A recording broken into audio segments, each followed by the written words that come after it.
Buenas tardes, recuerden que hoy es jueves y esta es la sesión que produce y dirige la PAG el doctor Junior Javier Bocio Corsino, que es mi psiquiatra y a ustedes se los recomiendo. La gente cree que los psiquiatras solamente están para cuando uno tiene los tornillos medio desencajados, pero les aseguro que la psiquiatría es más que eso. Y esta sesión que él produce de Prisa en Salud es interesantísimo. Ahí tenemos a la doctora Veralcris Márquez. Me dio trabajo como aprenderme su nombre, pero los papás y la mamá de ella la dañaron, pero no lo crean, que ella no es como el nombre, ella es tal cual. Doctora, buenas tardes. Buenas tardes. Doctora, háblamele a la gente de San Juan y al mundo de cuál es su especialidad, dónde la cursó, qué usted trata, en fin. Bueno, yo soy la doctora Veralcris Márquez, como ya les respondieron al principio. Yo soy ginecóloga obstetra y ginecóloga oncóloga. Mi formación básicamente la hice en la Universidad Autónoma de Santo Domingo, donde cursé la carrera de medicina. Luego realicé mis estudios de ginecología obstetricia en el Hospital Universitario Maternidad Nuestra Señora de Altagracia, y aquí mismo me formé como ginecóloga oncóloga 3 años más tarde. Y entonces, doctora, ¿qué usted trata entonces? ¿Qué es su especialidad? Y los casos más frecuentes. Mi especialidad básicamente se basa en tratar todo lo que tenga que ver con el aparato reproductor femenino. Como ginecólogo obstetra, todo lo que tenga que ver con el embarazo, el parto y el puerperio. Y con la ginecología oncológica, todo lo que tenga que ver con las patologías de la mama, el útero, los ovarios y los genitales, tanto externo como interno. Sí, doctora, pero mire, usted me va a decir eso mismo, pero más suavecito. Mire, relajada, relax. Y entonces, en su consulta, ¿cuáles casos usted ve más frecuentes?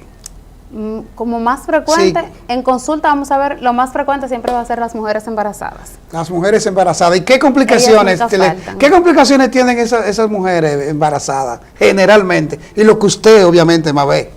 Se supone que el embarazo tiene que ser fisiológico, no tiene por qué tener complicaciones mayores. Ahora, sí hay un porcentaje de las pacientes que pueden presentar un embarazo de alto riesgo, ya sea que se le complique tanto como la presión arterial, ya que se le complique con abortos que son muy recurrentes, pérdidas recurrentes de la gestación, pacientes que tienen alguna morbilidad agregada y consiguen un embarazo, como por ejemplo las farsémicas, las pacientes que tienen enfermedades autoinmunes. Entonces esos pacientes se pueden complicar mayormente, pero el embarazo debe ser fisiológico y con un buen seguimiento entiendo que las complicaciones deberían ser mínimas. Cuando te dice fisiológica es que debe ser de manera natural.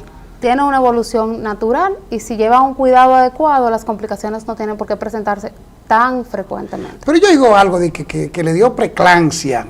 ¿Qué es la preeclampsia? La preeclampsia es un trastorno hipertensivo del embarazo. Es cuando las pacientes empiezan a presentar niveles tensionales, generalmente después que la paciente cursa con las 20 semanas de gestación. Esta patología se puede presentar mucho en las pacientes embarazadas, sobre todo cuando tienen morbilidades, o sea que pacientes que son obesas, pacientes que llevan una mala dieta, pacientes que llevan un mal seguimiento, pueden presentar estas patologías y sus complicaciones pueden ser severas, inclusive la muerte. Cuando usted dice severa es que...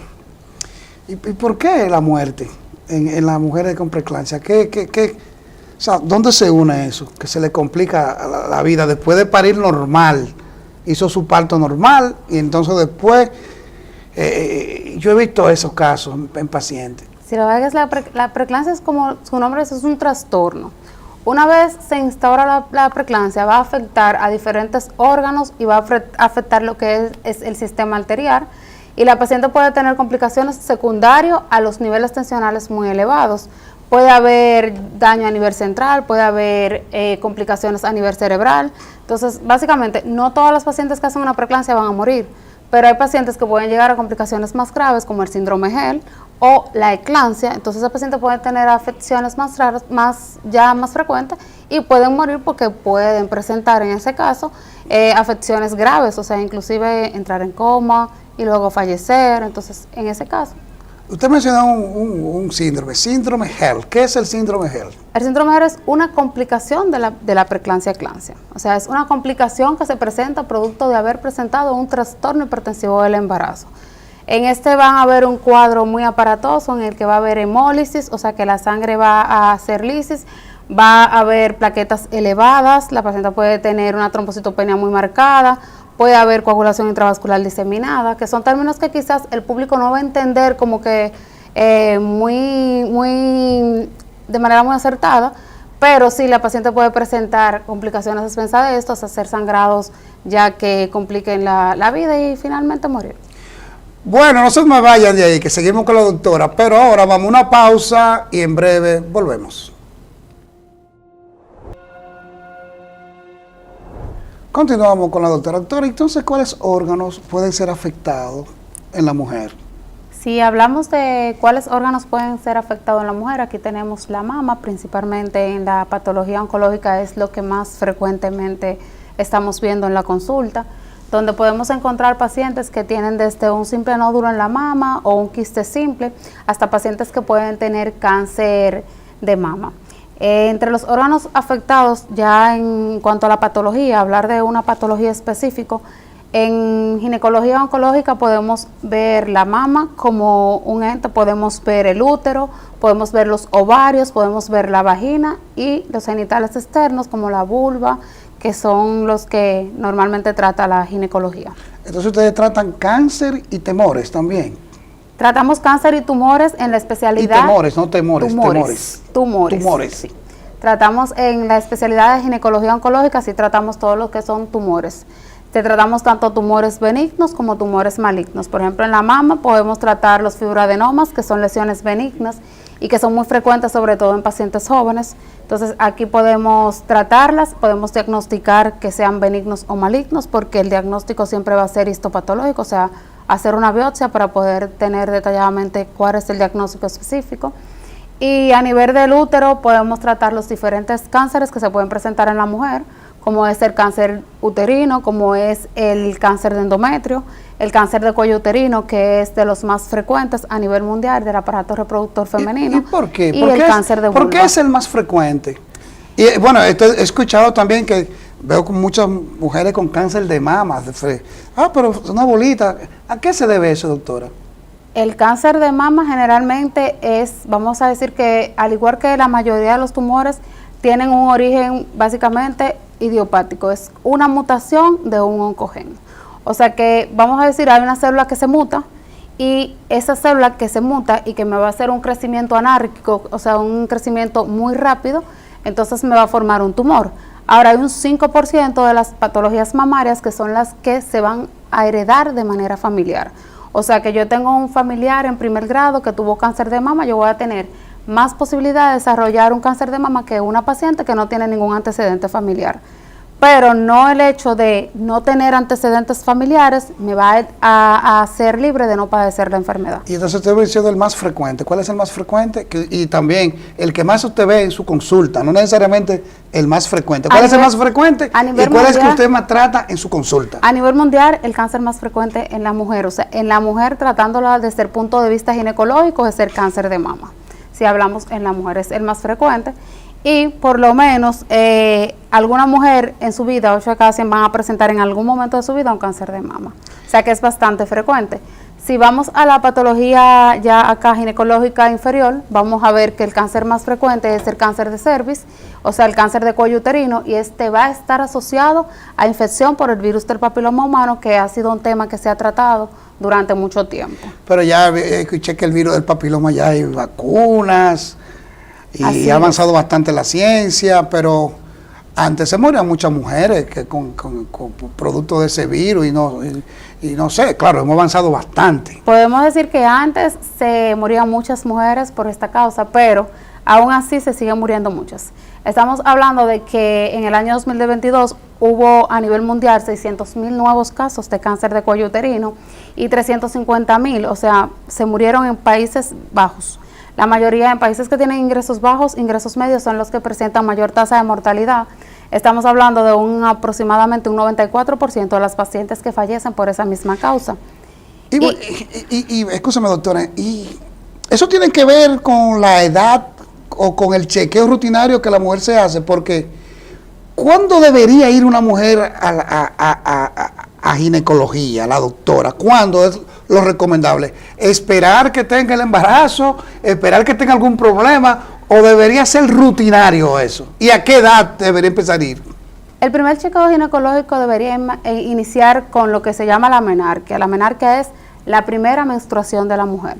Ahí es que muchas niñas se forman 11, 12, 13 años, pero ya inmediatamente ellas presentan su primera menstruación, deberían tener su chequeo ginecológico, puesto que pueden haber alteraciones hormonales en ella, entonces deben ir corrigiéndose ciertas cosas. Desde que la paciente tiene su menstruación, debe de ir ya a una consulta ginecológica. ¿Y cada qué tiempo debería? Pero una chica tuvo la menstruación, digamos, hoy día 15, ¿a qué tiempo debe volver a consulta? Si no hay ningún problema, solamente como preventivo. Es importante la pregunta porque la paciente puede acudir a un chequeo ginecológico sin la necesidad de tener en el momento ninguna alteración. Ahora bien, después que la paciente inicia la relación sexual, que es por lo general cuando tiene el primer contacto con el virus del papiloma humano, debe de manera rutinaria hacer chequeo todos los años. Y este chequeo va a contar con una serie de analíticas y una serie de evaluaciones, incluyendo la citología exfoliativa, que es lo que conocemos comúnmente como el Papa Nicolau, para poder detectar si hay alguna alteración producto de infecciones. Sí, pero doctor, usted ha dicho algo como en contra de los hombres ahí.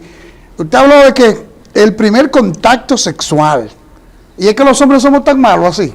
No, realmente no es que los hombres son tan malos, son un poquito malos, pero no vamos a decir que algunos, porque yo soy un santo. Sí, pero lo que sucede con esto es que por lo general, ya vamos a hablar de estadística, 8 de cada 10 personas que tienen relaciones sexuales ya han adquirido en algún momento la infección por el virus del papiloma humano. O sea que la mujer cuando viene a tener su primer contacto sexual, que la tuvo con una pareja, por lo general, esa pareja ya ha tenido otros antecedentes, o sea, ha tenido otras parejas sexuales. Eso quiere decir que inmediatamente su pareja tuvo contacto, la historia de él suele ser tan interesante como la de ella. O sea que inmediatamente tiene contacto sexual con una persona que tuvo contacto sexual y que muy probablemente tiene la infección o tuvo la infección por el virus del papiloma humano, ya ella tiene un riesgo de desarrollar infección por el mismo virus. Usted habló del Papa Nicolau. ¿Cuándo entonces y cuánto Papa Nicolau deben hacerse las chicas, las mujeres? Se supone que el chequeo de rutina debe ser todos los años y el Papa Nicolau por lo general se hace citología exfoliativa, que en el país tenemos disponible 2. En este caso tenemos disponible el Papa Nicolau de manera convencional y tenemos el Papa Nicolau de base líquida, que es lo que normalmente las pacientes conocen como el Papa Nicolau profundo. Si tú me preguntas a mí, ¿cuál de los 2 Papa Nicolau yo elijo? Porque tengo 2, pero ¿cuál voy a elegir? Realmente el de base líquida es más específico, tiene un 95% de especificidad y es lo que se utiliza en los países desarrollados. O sea, ya casi no se está utilizando el Papa Nicolau convencional. ¿Cuál es el convencional? Es el que tradicionalmente se ha hecho durante toda la vida. Pero funciona, doctora. Funciona, ese ha funcionado. Pero tiene un 50% de probabilidad de fallar o acertar contra el diagnóstico. O sea que tengo mayor riesgo de decir que tengo una patología cuando no la tengo, o viceversa, decir que no la tengo cuando en realidad la hay. O sea, independientemente de que usted tenga relaciones sexuales, y ya usted vio su primera menstruación, ese Papa Nicolau debe ser sí o sí anual. Debe ser sí o sí anual. No debería ser negociable. Doctora, mira, ahora yo estoy entendiendo por qué se mueren tantas mujeres, porque es un asunto de educación, eso no nos lo enseñan en la escuela. Así es. Entonces, así es. Su recomendación es que sea sí y solo sí anual, cada 12 meses tenga porque déjeme dar otro dato, hay mujeres que tienen pocas relaciones sexuales también. Fíjate que eso es algo muy interesante, porque muy a menudo a la consulta llegan pacientes y tú le haces, vas a hacer el Papa Nicolau y te dicen, no, yo tengo 2 años que no tengo relaciones sexuales.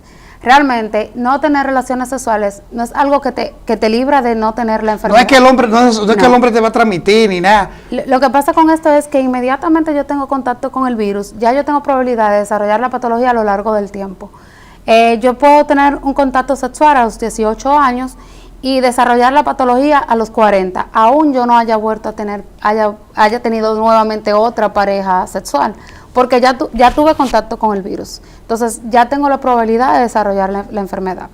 Ahora, sí, mientras más parejas sexuales yo tengo, mayor probabilidad tengo de tener contagios, porque el virus hay muchas cepas. Hay cepas que son oncogénicas, hay cepas que no son tan oncogénicas y hay simples cepas que son de bajo riesgo. Pero si tuve un contacto sexual con una pareja que tenía una cepa bajo riesgo y no desarrolla nada, y en un futuro vuelvo y tengo otra pareja que tenía una cepa alto riesgo, entonces tengo mayor riesgo. A mayor número de parejas sexuales, mayor probabilidad de desarrollar una infección y una enfermedad a causa del virus. O sea, usted le recomienda a las mujeres que tengan una sola pareja para que se libren, porque los hombres como que transmitimos muchas cosas malas. No, mira, eso es como un tema de controversia. Sí. Yo entiendo que la mujer puede ser libre de elegir. Lo que sí es que, aunque el condón no protege de manera específica contra el virus del papiloma humano, sí recomiendo cuidarse. Además de eso, es como tú dices, es un país que en ciertos temas tenemos poca educación y muchos mitos. Si nosotros educáramos a nuestras niñas, inmediatamente pasan a la adolescencia, a la pubertad, nosotros vacunáramos nuestras niñas contra las cepas de alto riesgo, esas van a tener menor probabilidad de desarrollar una patología. No es que no la tenga, es que va a tener mucho menor probabilidad de desarrollarla. Entonces, todas las niñas que están entre los 9 y los 11 años deberían ser vacunadas como un programa nacional de prevención. Lo que pasa es que son vacunas que son altamente costosas. En los países desarrollados, por ejemplo, a las niñas, a todas, desde que están entre los 9 y los 11 años, se les aplica su vacuna. Eso es para evitar que tengan un contacto sexual antes, o sea, que no lo hayan tenido antes de haberse puesto la vacuna. Entonces, entre los 9 y los 11 años se le aplica. Doctora, mire, ese no fue el tiempo, o sea, me quedaron ahí, como diría el hijo mío, de que pila de preguntas, pero, nada, doctora, ¿dónde está su consultorio? ¿Dónde usted la da? ¿A qué hora la da? Y si van pacientes y le dicen que la vieron por aquí, usted me le va a dar un cariñito, me la va a tratar bien. Le vamos a dar un porcentaje de descuento. Exactamente. Bueno, estamos ubicados en el Centro Médico San Juan, Igualas Médicas San Juan, de lunes, miércoles y jueves a partir de las 3 de la tarde hasta las 7 de la noche. Y en el Centro Médico Ramírez, que conocemos como CDMER, estamos ahí lunes y jueves a partir de las 8 de la mañana hasta las 11. Doctora, pero usted pica más que el sol de las 12. Bueno, tratamos. Doctora, muchas gracias.